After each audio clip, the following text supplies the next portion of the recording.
All right, here's a quick video on exporting, on looking to see how many jobs have cost but have not been completed and or billed. Um, what I did is I exported from the system basically all of the jobs that were started and created between this date range and have not been invoiced. So it's going to pick up not just completed but also incomplete. Then what the system does is it exports something like this. What I do is I stick in a column, and I don't expect you to remember this. If you got any questions on pivot tables and stuff like that, call me, but pivot tables is going to be your friend.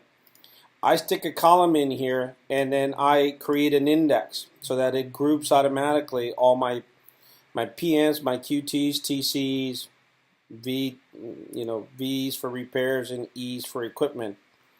And the formula is simple. It's basically equals left, the cell, H2, and it basically, the number 1 says to return the first leftmost character, which is the first one. Once you've done that, then what you have to do is you have to insert a column here, like this.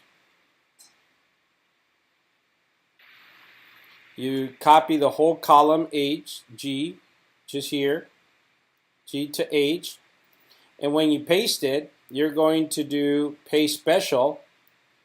There'll be an option for you to paste at. And again, when you get to this next time, let me know. I walk you through this. But this is the core, the two modifications that have to be done to this spreadsheet in order for the pivot table to work. So I'll skip through the pivot table because next time you do this, we'll sit down and review this. So what I'm going to do is I'm going to start then playing with these scenarios. And what happens when you build a pivot table, you get all the fields listed in the in the way that they are shown across the top of the export. And then you can start basically mapping them into planes. And again, I won't spend too much time on this. Something for you to do would be to, at night or sometime go on YouTube and get familiar with how pivot tables work. And I can certainly fill in the blanks for you or show you. But they will be your friends when it comes to reporting.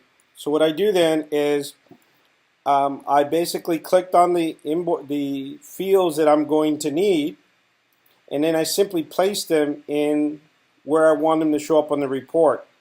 Now, there's a set area called report filter in invoice data, and what this basically does is it allows me to toggle back and forth to select the ones that have not been invoiced that are complete, and these are the ones that are going to be shown accordingly, or the ones that have not been complete and have not been invoiced, just by doing that simple click. And as you can see, the system is going to show you a different sets of data. It groups, because I put an index number in there, a P for all PMs, it groups them all together. It also allows you to, when you look at this, let's say you wanted to also include all your E's and F's, or V's, I'm sorry, for vehicles. It basically adds it to the report with a click of a button. I'm going to unclick it so we could just look at the individual, at the ones that pertain to the service side. So here, what this report is showing you is everyone that's not complete that has costs on here.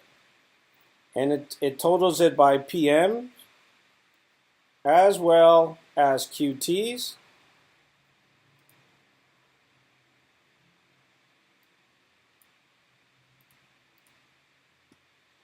warranties, and trouble calls. And this is obviously both labor and material. So you could tell that here there's a total of $83,000, and it's broken up by section, by area. Again, if I wanted to look at the same number for all completed jobs, I simply unclick the dash, which means incomplete, click the complete, and see what my total numbers are.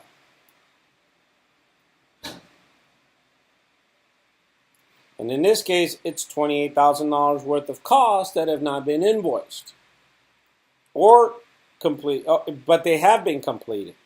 So this is a pretty quick way of analyzing data. I think it's better than looking at it from this perspective because it's just a list. I think that using pivot tables for analyzing data is 100 times more effective. Once you get versed in this, it should not take you more than 5 minutes, 2 minutes, 3 minutes to look at this and find out where they're at.